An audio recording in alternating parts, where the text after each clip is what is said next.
Maalinka tobnaad ee bisha Muxarram waa maalinka Canshuura ay Muslimiinta soomayaan.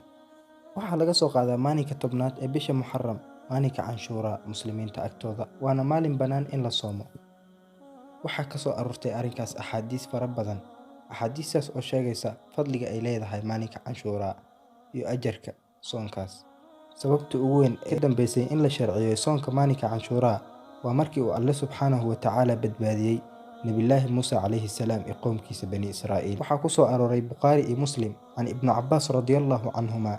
Ibn Cabbaas waxaa laga wariyay qaala wuxuu yiraahday Ibn Cabbaas waxa uu soo galay Nabiga sallallahu calayhi wasallam Madiina wuxuuna arkay rasuulka Yahuudda oo soomaysa maalinka Canshuura.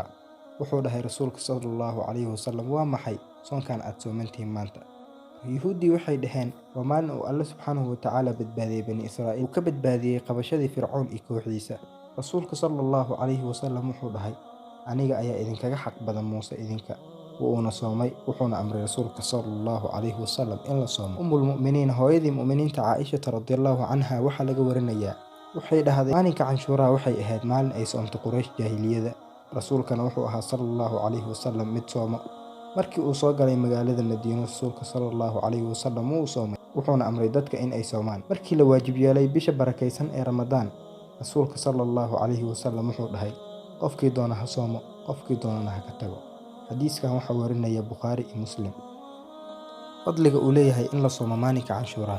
Abi Qataada waxaa laga warinayaa Allaha ka raali noqdee rasuulka sallallahu calayhi wasallam wuxuu dhahay soonka maalinka Canshuura waxaa lagu dambi dhaafayaa sanadii la soo dhaafay.